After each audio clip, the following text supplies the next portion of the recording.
It starts with a flicker, and then just nothing. An entire country, Cuba, is suddenly plunged into total darkness. But this isn't just some power outage. At pretty much the same moment, halfway across the world, a headline explodes. An assassination in Iran. It seems completely unrelated, right? But it's the second domino.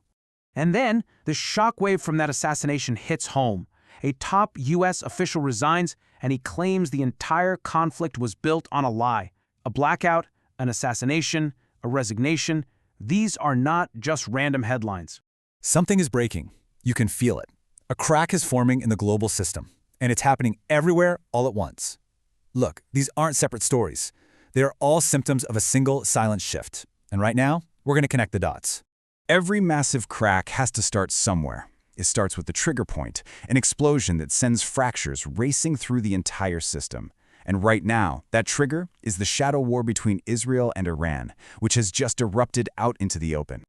So Israel claims this huge victory, the assassination of Ali Larijani. But you have to understand, Larijani wasn't just another official. He was, for all intents and purposes, the leader of the country.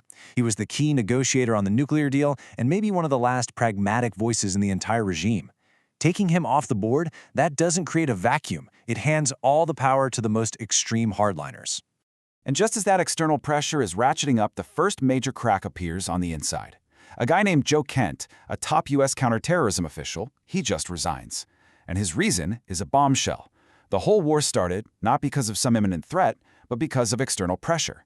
This is a splinter right in the heart of the system.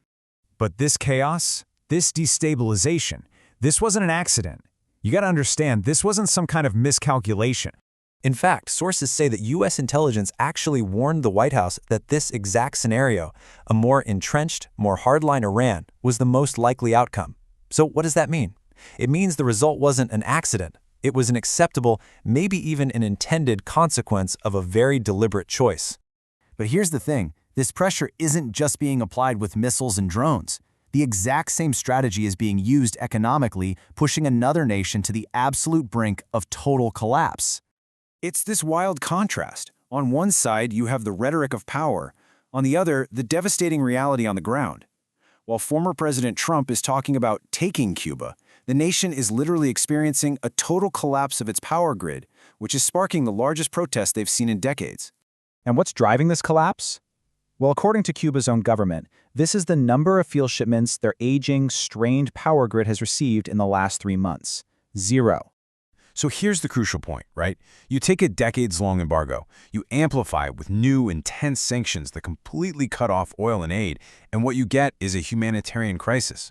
The strategy is the same. Apply so much pressure that the system just cracks. Now, when all that physical pressure isn't quite enough to hide the cracks, the battle shifts. The final tool of control is information itself, because if you can control the truth, you control reality. Just take the case of war correspondent Manny Fabian. He reported that an Iranian missile hit Israel. Simple fact. But because millions of dollars were at stake in online prediction markets, a campaign started to force him to change his story. It started with a so-called friendly email. Then it escalated to online harassment, then a bribe attempt, and it ended with his family's personal information being leaked and a literal countdown clock to his death. And this is the terrifying result. In this kind of environment, truth isn't a virtue. It's a liability. Accurate reporting isn't a public service. It's a financial threat that has to be neutralized. And when information starts getting controlled like this, things get so much worse. Which brings us to the final piece of this puzzle. All this instability, it isn't just happening out there. The same forces of polarization, dark money, and ideological warfare are causing deep, deep fractures right here at home. The symptoms are absolutely everywhere. In Illinois, you have primaries being flooded with dark money. In Maine, the political parties are splitting at the seams. And in Florida, you have the next generation of political leaders getting caught in leaked chats filled with violent, racist, and even pro-Nazi rhetoric. And this shows you just how far the decay has gone. A college Republican chapter gets deactivated after photos of members giving Nazi salutes surface. Their response? They sue the university, arguing that punishing Nazi salutes violates their First Amendment rights as part of an America First agenda. The argument has literally shifted from condemning the behavior to defending it as protected political speech. An assassination, a blackout, a resignation, a campaign of threats, a system decaying from within. Okay, let's pull all of these threads together.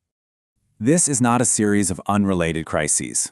This is a pattern. It's a pattern of applying extreme pressure, militarily, economically, and politically, to fracture systems. It's a pattern of controlling information to hide those fractures. And it's a pattern of internal decay that weakens institutions from the inside out, making them totally vulnerable to collapse. So the next time you see these events flash across your screen, remember they're all connected. They are all pieces of the same unraveling. And the real question isn't just about what's happening right now, it's about how far this goes.